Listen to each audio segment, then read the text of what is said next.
Abra su Biblia en 2 Timoteo, capítulo 1, versículo 9. 2 Timoteo, capítulo 1, versículo 9. Le quiero dar gracias a Dios y a mi pastor por darme este privilegio de poder predicar en esta tarde. Para mí es un reto, un privilegio hacer esto. Yo nunca pensé que iba a poder predicar aquí en la iglesia, pero gracias a Dios que ahorita estoy predicando. Los celulares, como muchas veces sabemos que cuando nos llaman suena un timbre, un tono, una canción, y cuando nos llaman suena la canción o el timbre y fácilmente podemos escuchar y contestar el llamado, pero hay muchas personas que tienen el celular en vibrador apagado y están distraídos en otras cosas y no pueden escuchar el llamado. Y así es muchas veces el cristianismo, hermano. Dios nos habla muchas veces y hay algunas personas que escuchan el llamado de Dios, pero hay otras personas que tienen su celular espiritual en vibrador y no pueden escuchar el llamado de Dios. Y Dios quiere que escuchemos su llamado y tengamos nuestro vibrador, nuestro teléfono en timbre para que podamos escuchar el llamado. 2 Timoteo, capítulo 1, versículo 9. Que a las almas que están perdidas allá afuera, no, hermano. Dios nos ha llamado para ir y predicarle a aquellas almas que están perdidas allá afuera, en el mundo, atadas por las cadenas del pecado. Y el diablo no va a querer que vayamos a predicarles, pero Dios nos dejó que fuéramos a predicar a las personas.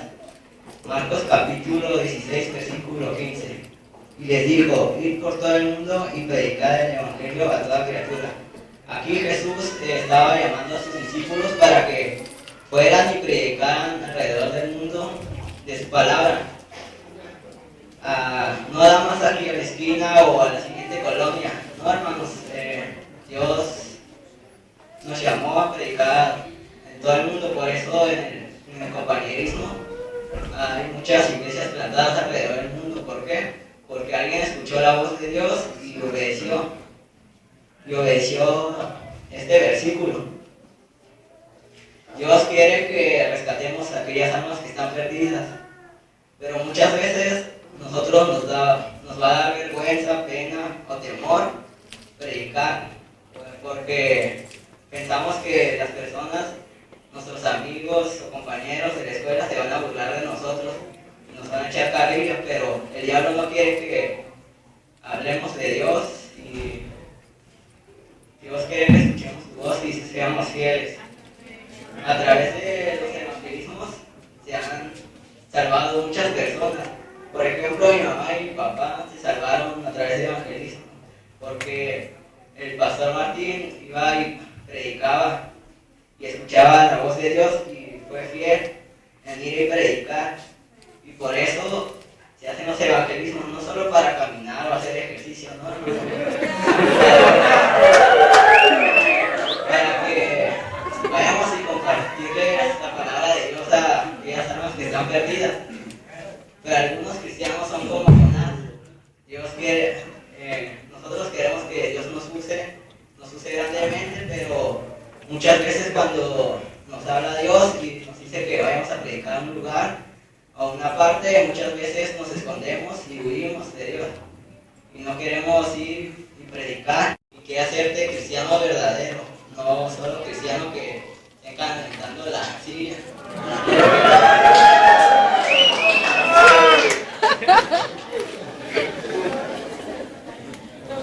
Entonces nos llaman, hermanos, a predicar. Allá afuera en el mundo hay mucha violencia, muchos crímenes, y por eso Dios nos está llamando a que prediquemos su palabra. A veces cuando estoy jugando, mi mamá me habla y me dice que vaya a tender la cama o que saque la basura y no me obedezco, y me sigue llamando y que saque la basura que tiene en la cama y no le hago caso, igual. Y me sigue hablando y hasta que se enoja mi mamá, le hago caso. Y no, hermano, no tenemos que ser esas mismas personas, no, hasta que se enoje Dios hay que obedecerles, no. Tenemos que obedecer a Dios cuando nos hable. No hay que esperar hasta que Dios se enoje, por eso muchas veces nos castiga Dios o no llegan las bendiciones a nuestra vida.